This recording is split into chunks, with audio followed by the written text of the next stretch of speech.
दोस्तों, क्या आप जानते हैं कि इस दुनिया में एक ऐसे भी स्कूल मौजूद है जहां पर बच्चों को सेक्स का प्रैक्टिकल नॉलेज दिया जाता है। और नॉर्वे में आप अपनी कमाई क्यों नहीं छिपा सकते, समुद्र में लहरें क्यों उठती है, और अगर हम इंसान 100% अपने दिमाग का यूज करेंगे तो क्या होगा, जानेंगे धुआंधार फैक्ट से भरे आज के इस नए एपिसोड में। तो हेलो गाइस, मैं हूँ आरजे और चलिए शुरू करते हैं आज के इस नए एपिसोड को। दोस्तों, आमतौर पर लोग जिम में या तो अपने घरों में आराम से वर्कआउट करते हैं, लेकिन यार हेलीकॉप्टर पे कोई कसरत करता हुआ दिखे तो ये वाकई में हमें चौंका देगा। दरअसल इन दिनों सोशल मीडिया पर आर्मेनिया के 23 साल के शख्स का हेलीकॉप्टर से पुल अप करते हुए वीडियो खूब ही ज्यादा वायरल हो रहा है। वीडियो में नजर आ रहे लड़के का नाम रोमन साराजाम है, जिसने हेलीकॉप्टर से लटक कर 1 मिनट में 23 पुल अप करके Guinness book of world record में अपना नाम लिखवा दिया। दोस्तों, क्या आपको पता है कि नासा द्वारा वीनस पर अब तक जितने भी स्पेसक्राफ्ट भेजे गए हैं, उनमें से सभी स्पेसक्राफ्ट वीनस पे जाने की कुछ दूरी से पहले ही खराब हो गए हैं। और ऐसा इसीलिए कि क्योंकि ये सभी स्पेसक्राफ्ट के इलेक्ट्रॉनिक कंपोनेंट वीनस की गर्मी और प्रेशर को झेल नहीं पाते हैं और ओवरहीट होकर मेल्ट हो जाते हैं। और ऐसा माना जाता है कि वीनस हमारे सोलर सिस्टम का इकलौता ऐसा प्लेनेट है जिस पर सबसे ज्यादा वोल्केनोज मौजूद है। हालांकि वीनस के एटमॉस्फेयर में होने वाले सल्फ्यूरिक एसिड की बरसात से साइंटिस्ट आज भी ये पता नहीं कर पा रहे हैं कि आखिर इनमें से कितनी वोल्केनोज एक्टिव है, जिस वजह से ऐसा अनुमान लगाया जाता है कि शायद वीनस पर गर्म लावा बह रहा हो, जिसकी हीट से स्पेसक्राफ्ट मेल्ट हो जाते होंगे। दोस्तों, आमतौर पर ब्रेकअप होते ही प्यार खत्म हो जाता है, पर अगर प्यार गहरा हो तो कुछ महीने तक बचा रह सकता है। लेकिन आपको जानकर हैरानी होगी कि इस दुनिया में एक ऐसा कपल था जो ब्रेकअप के 45 साल बाद भी एक दूसरे से प्यार करता रहा। इस कपल का नाम हावर्ड फॉस्टर और मायरा क्लार्क है, और ये दोनों कॉलेज के दिनों से ही एक दूसरे से काफी ज्यादा प्यार करते थे। लेकिन उस समय अमेरिका में रेसिज्म अपने चरम पर था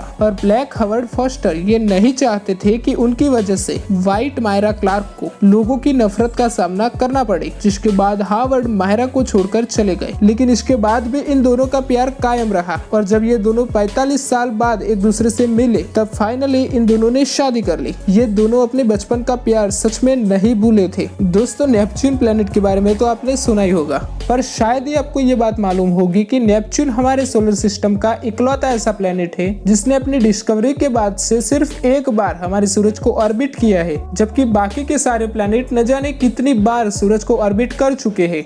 दोस्तों, एक समय था जब बच्चों की पालन पोषण की पूरी जिम्मेदारी कहीं ना कहीं माँ पर ही निर्भर थी, लेकिन आज समय बदल चुका है। एक बच्चे के पालन पोषण में जितना योगदान माता का होता है, उतना ही योगदान पिता का भी होता है। साल 1982 में किए गए एक सर्वे के अनुसार 43% फादर्स ने स्वीकार किया था कि उन्होंने कभी भी अपने बच्चों का डायपर्स नहीं बदला है। और शायद ही आप यकीन करेंगे कि आज के टाइम में ये संख्या घटकर केवल और केवल 3% ही रह गई है, जो अपने आप में तारीफ काबिल है। दोस्तों, ऐसे फादर्स के लिए एक लाइक करना तो बनता है यार। दोस्तों, इंटरनेशनल स्पेस स्टेशन के बारे में तो हम सभी जानते हैं, जो कि स्पेस में अर्थ से 400 किलोमीटर की दूरी पे अर्थ को हर 90 मिनट में एक बार ऑर्बिट करता रहता है। लेकिन क्या आपको मालूम है कि ये स्पेस स्टेशन वैज्ञानिकों ने 400 किलोमीटर की दूरी पर ही क्यों स्थित किया है? वेल, इसके पीछे का रीजन है एटमॉस्फेरिक ड्रैग। दोस्तों, दरअसल हम अर्थ से जितनी ज्यादा ऊंचाई पर जाते हैं, हमारा एटमॉस्फेयर उतना ही ज्यादा पतला होता जाता है। अब हमारे साइंटिस्ट का मानना है कि ISS जैसे ह्यूज स्ट्रक्चर को अगर स्पेस में कम ऊंचाई पर प्लेस किया गया तब इस पे कांस्टेंट एटमॉस्फेरिक ड्रैग अप्लाई करेगा, जो इसे तबाह भी कर सकता है। और ऐसी तबाही को रोकने के लिए स्पेस स्टेशन को 400 किलोमीटर की दूरी पर रखा गया है, क्योंकि इतनी ऊंचाई पे एटमॉस्फेरिक ड्रैग का काम करना लगभग असंभव हो जाता है। दोस्तों, जैकी चैन मूवीज में खतरनाक में से खतरनाक स्टंट करने के लिए जाने जाते हैं, और ये खतरनाक स्टंट की वजह से ही उन्होंने पूरी दुनिया में एक लोकप्रियता हासिल की है। लेकिन ये खतरनाक स्टंट करने की आदत की वजह से उन्हें काफी सारा नुकसान भी झेलना पड़ रहा है। जैकी चैन और उनकी पूरी टीम को सभी इंश्योरेंस कंपनियों ने ब्लैक लिस्ट करके रखा हुआ है, यानी कि अगर जैकी चैन की टीम में कोई भी मेंबर अगर इंजर्ड हो जाए तो उसके इलाज का खर्च जैकी चैन को ही उठाना पड़ता है। दोस्तों, ये बात तो आप सभी लोग जानते ही होंगे कि हम इंसान यूनिवर्स को पूरी तरह से एक्सप्लोर नहीं कर सकते, क्योंकि यूनिवर्स सच में अपार है, इसका कोई अंत ही नहीं है। लेकिन क्या आपको इस बात की जानकारी है कि इस अपार यूनिवर्स में हम इंसान कितनी दूरी तक पहुंच पाए हैं? वेल, आप सभी की जानकारी के लिए बता दूं कि हम इंसान फिलहाल स्पेस में 152.5 AU और ये दूरी हमने साल 1977 में स्पेस में भेजे गए वॉयेजर 1 नाम के स्पेसक्राफ्ट से पूरी की थी, जो कि ह्यूमन द्वारा बनाया गया अब तक का सबसे दूर जाने वाला ऑब्जेक्ट है।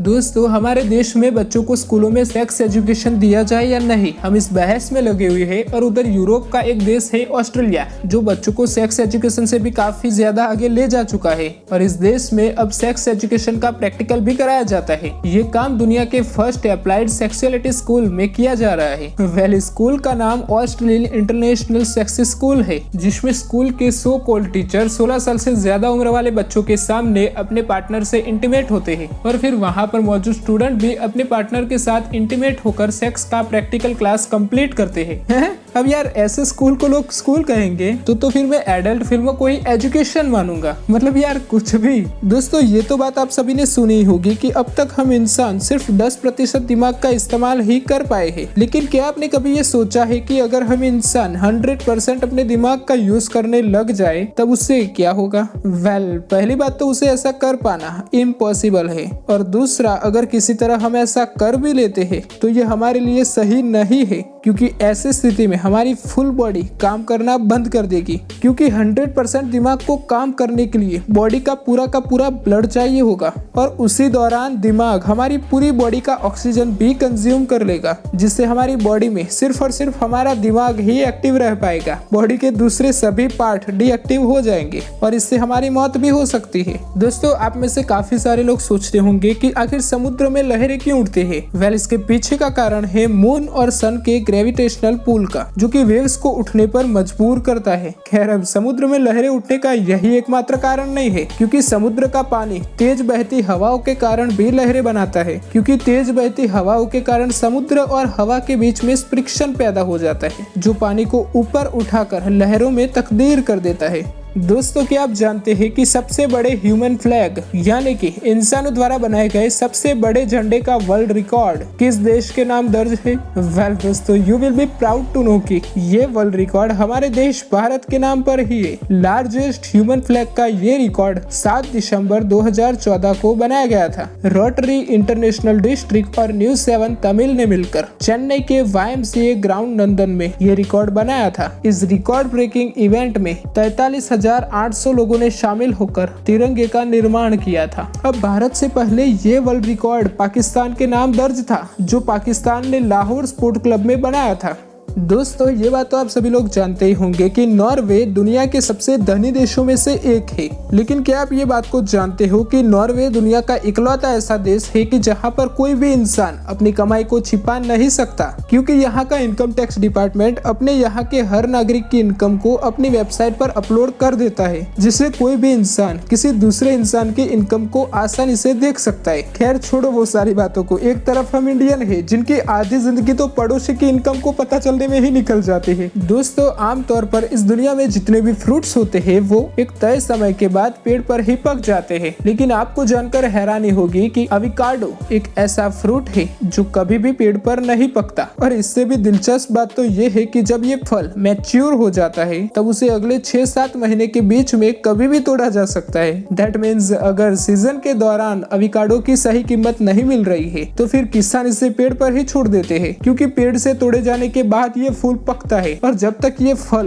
पेड़ पर है तब तक वैसा का वैसा ही रहेगा। दोस्तों, हाई हील्स लड़कियों की पहचान है और आज के दौर में कोई लड़का हाई हील्स पहनने के बारे में सोच भी नहीं सकता। हाँ, अगर वो लड़का रील्स बनाता है तो वो बात अलग है। खैर, आज हम हाई हील्स की बात इसलिए कर रहे हैं क्योंकि दुनिया में जब हाई हील्स पहनने की शुरुआत हुई तो सबसे पहले इसे सिर्फ लड़के ही पहना करते थे। लगभग 10th सेंचुरी के आसपास पर्शियन सोल्जर्स ने हाई हील्स पहनना शुरू किया था। हाई हील्स पहनने से उनकी लंबाई बढ़ती थी और उनको तीर चलाने में आसानी भी होती थी। बाद में लड़कियों ने इस हाई हील्स को लड़कों से छीन लिया और उन हाई हील्स को अपना बना लिया। मानना पड़ेगा यार इन लड़कियों को, किसी भी फैशन की चीज हो वो लड़कों से जल्द छीन लेती है। अब कहीं ऐसा ना हो कि फैशन के चक्कर में ये लड़कियां हम लड़कों से सब कुछ ही छीन न ले। तो दोस्तों ये थे देश और दुनिया से जुड़े सबसे इंटरेस्टिंग फैक्ट्स। अब आपको इनमें से कौन सा फैक्ट सबसे अच्छा लगा कमेंट बॉक्स में जरूर बताना, और ऐसे ही और भी इंटरेस्टिंग फैक्ट्स को सबसे पहले देखने के लिए चैनल को सब्सक्राइब करके बगल वाले बेल आइकन को प्रेस जरूर करना। मिलते हैं एक और नए शानदार वीडियोस में, तब तक के लिए दोस्तों आप अपना और अपनों का ख्याल रखिएगा।